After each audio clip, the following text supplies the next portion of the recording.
Hello friends, அஸ்ஸலாமு அலைக்கும். Welcome back to my channel. இன்னைக்கு நம்மளுடைய சேனல்ல ஒரு அடிப்பொலியான குஸ்கா ரெசிபி தான் எப்படி செய்யலாம் சொல்லி பார்க்கலாம். இது ரொம்ப சிம்பிளான ரெசிபி, ஈஸியாவும் செஞ்சு முடிச்சிடலாம். உங்களோட கிட்ஸுக்கு லஞ்ச் பாக்ஸா இதே நீங்க வச்சு கொடுங்க, நல்லா விரும்பி சாப்பிடுவாங்க. ஒரு முறை நீங்க இதை மாதிரி வச்சுட்டீங்கன்னா இனி திரும்ப திரும்ப இதே மாதிரி தான் செய்வீங்க. இப்ப வாங்க எப்படி செய்யலாம் சொல்லி வீடியோக்குள்ள போகலாம்.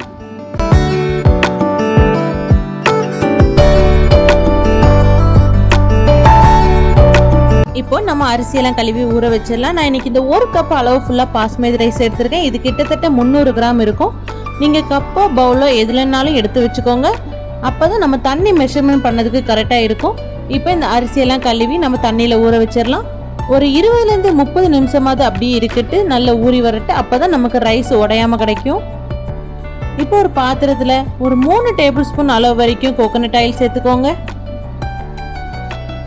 அது கூடவே ஒரு 2 டேபிள் ஸ்பூன் அளவு வரைக்கும் நெய் சேர்த்துக்கோங்க. இதுலயே ஒரு பிரியாணி இலை, 2 சின்ன துண்டு பட்டை, 5 ஏலக்காய், 5 கிராம்பு வரைக்கும் சேர்த்துக்கோங்க. சேர்த்துட்டு லைட்டா வசக்கி விட்டுக்கோங்க. நம்மளுடைய ஸ்பைசஸ்லாம் லைட்டா பொரிஞ்சது நம்ம இதுல வெங்காயத்தை சேர்த்துடலாம். நான் இன்னைக்கு ஒரு 2 மீடியம் சைஸ்ல உள்ள வெங்காயத்தை நீல வாக்கில் கட் பண்ணி வச்சிருக்கேன், அதை சேர்த்துடலாம். சேர்த்துட்டு நல்லா வசக்கி விட்டுக்கோங்க. நம்மளுடைய வெங்காயம் எவ்வளவு தூரம் கலர் சேஞ்ச் ஆகுதோ அவ்வளவு தூரம் நம்மளுடைய ரெசிபி நல்ல டேஸ்டா இருக்கும். பிரியாணிக்கு எப்பவுமே வெங்காயத்தை நீல வாக்கில் கட் பண்ணி எடுத்துக்கோங்க, அப்போதான் கரெக்டாக இருக்கும், நல்ல டேஸ்ட்டாகவும் இருக்கும். இப்போ இதில் பச்சை மிளகு சேர்த்துடலாம். நான் ஒரு 4 மீடியம் சைஸில் உள்ள பச்சை மிளகு எடுத்துருக்கேன், அதை சேர்த்துடலாம்.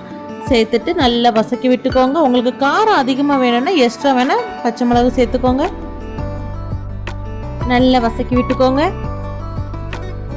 இதில் ஒரு 2 டேபிள் ஸ்பூன் அளவு வரைக்கும் இஞ்சி பூண்டு விழுது சேர்த்துக்கோங்க. சேர்த்துட்டு அதையும் நல்லா வசக்கி விட்டுக்கோங்க. இஞ்சி பூண்டோட பச்சை வாசனை போகட்டும், அதே சமயம் நம்மளோட வெங்காயம் நல்ல கலர் சேஞ்ச் ஆகி வரட்டு. நம்ம இஞ்சி பூண்டு விழுது சேர்த்து வசங்கும் போது பாத்திரத்துல இது ஒட்டும். அது ஒட்டாம இருக்கிறதுக்கு நம்ம இப்பவுமே இந்த டைம்ல உப்பு சேர்க்கலாம். உப்பு சேர்த்துட்டு நல்லா வசக்கி விட்டுக்கோங்க. அப்ப நமக்கு இஞ்சி பூண்டு பாத்திரத்துல ஒட்டாம இருக்கும். லாஸ்ட் டேஸ்ட் பார்த்துட்டு நம்ம வேணும்னா எக்ஸ்ட்ரா சேர்த்துக்கலாம். இப்போதைக்கு நமக்கு வெங்காயம் எல்லாம் வசங்கிறதுக்கு நம்ம உப்பு சேர்த்தா போதும். சேர்த்துட்டு நல்லா வசக்கி விட்டுக்கோங்க. இதுல ஒரு கைப்பிடி அளவு புதினாவை சின்ன சின்னதாக கட் பண்ணி சேர்த்துக்கோங்க.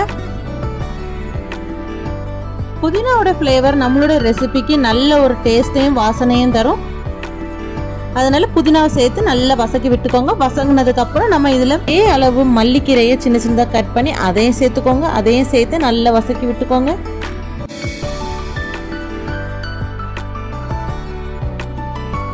நீங்க இதுவரைக்கும் என்னுடைய சேனலை சப்ஸ்கிரைப் பண்ணாம இருந்தீங்கன்னா கண்டிப்பா சப்ஸ்கிரைப் பண்ணிக்கோங்க. அப்படி கூட இருக்க பெல் ஐக்கானை கிளிக் பண்ணிக்கோங்க.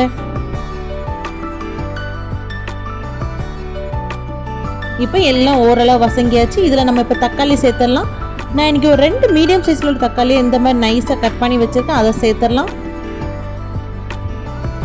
இந்த மாதிரி கட் பண்ணி எடுக்கும் போது நமக்கு சீக்கிரமா தக்காளி வசங்கிரும். அதனால நல்ல நைஸா கட் பண்ணி எடுத்துக்கோங்க. சேர்த்துட்டு நல்லா வசக்கி விட்டுக்கோங்க. தக்காளியுடைய தோல் எல்லாம் பிரிஞ்சு வர வரைக்கும் நல்லா வசக்கி விட்டுக்கோங்க.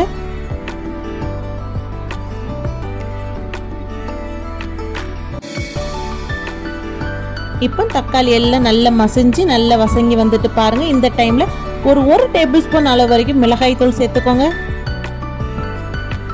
சேர்த்துட்டு நல்லா வசக்கி விட்டுக்கோங்க. நம்ம இதுல மிளகாய் தூள் மட்டும்தான் நம்ம சேர்க்கிறோம். நம்ம பாய் வீட்டு ஸ்டைல செய்யறதுனால மிளகாய் தூள் மட்டும் சேர்த்தா போதும், வேற எந்த பொடியும் சேர்க்காதீங்க. இப்போ மிளகாய் தூளோட பச்சை வாசனை போற வரைக்கும் நல்லா வசக்கி விட்டுக்கோங்க. மிளகாய் தூளோட பச்சை வாசனை போற வரைக்கும் நல்லா வசக்கி விட்டுக்கோங்க. இதுல ஒரு 2 டேபிள் ஸ்பூன் அளவு வரைக்கும் தயிர் சேர்த்துக்கோங்க. சேர்த்துட்டு நல்லா மிக்ஸ் பண்ணி விட்டுக்கோங்க. நம்ம தயிர் சேர்க்கும் போது ரைஸ் எல்லாம் நல்ல ஸ்மூத்தா நல்ல சாஃப்டா இருக்கும். அதனால ஒரு 2 டேபிள் ஸ்பூன் அளவு வரைக்கும் தயிர் சேர்த்து நல்லா மிக்ஸ் பண்ணி விட்டுக்கோங்க. இப்போ இதுல நம்ம தண்ணி மெஷர்மெண்ட் பண்ணி ஊத்திடலாம். நான் இன்னைக்கு இந்த 1 கப் அளவு ஃபுல்லா தான் நான் இன்னைக்கு ரைஸ் எடுத்துக்கிட்டேன். அதனால இந்த 1 கப் அளவுக்கு 1.5 கப் தண்ணி கரெக்டா இருக்கும். சேர்த்துட்டு நல்லா மிக்ஸ் பண்ணி விட்டுக்கோங்க. தண்ணி எல்லாம் நல்லா கொதிச்சு வந்ததும் நம்ம இதுல ரைஸை சேர்த்துடலாம். இதிலே ஒரு பாதி எலுமிச்சை பழத்தை பிழிஞ்சு விட்டுக்கோங்க.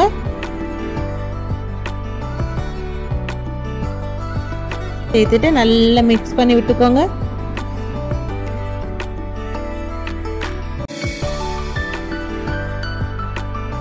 மிக்ஸ் பண்ணிட்டு டேஸ்ட் பாருங்க. உங்களுக்கு உப்பு வேணும்னா எக்ஸ்ட்ரா சேர்த்துக்கோங்க.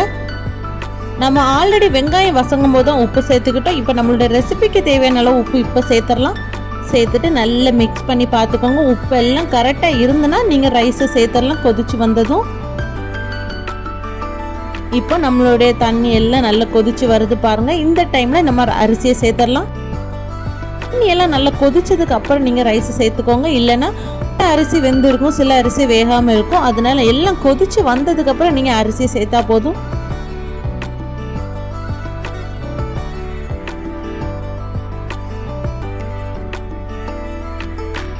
சேர்த்துட்டு லைட்டாக மிக்ஸ் பண்ணி விட்டுக்கோங்க.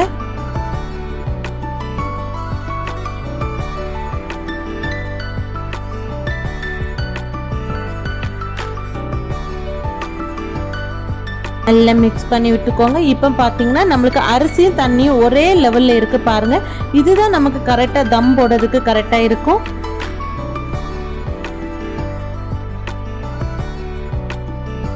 இப்போ நம்ம தம் போட்டுடலாம். அதுக்கு ஒரு தோசை கடாயை நல்லா ஹீட் பண்ணி எடுத்துக்கோங்க. ஹீட் ஆனதும் அடுப்பை லோவில் வச்சுட்டு நம்மளுடைய ரெசிபியை வைங்க. வச்சதுக்கு அப்புறம் மூடி வச்சுட்டு வெயிட்டான ஏதோ ஒரு பொருளை அதுக்கு மேலே வைங்க. அப்போதான் அந்த ஹீட்டில் இருந்து நமக்கு அரிசியெல்லாம் சூப்பராக வெந்துடும். ஆவி எதுவும் போகாத வகையில் நீங்கள் வெயிட்டான பொருள் ஏதாவது வச்சுக்கோங்க. ஒரு 10லேருந்து 20 நிமிஷமாவது அப்படியே இருக்கட்டு, நல்ல தம்மாய் வரட்டு. அடுப்பை ஆஃப் பண்ணிட்டு உடனே ஓப்பன் பண்ணாதீங்க. கூட கொஞ்சம் ஒரு 10 நிமிஷம் அப்படியே இருக்கட்டு. அதே ஹீட்டில் கொஞ்சம் கூட வெந்து வரும் நமக்கு.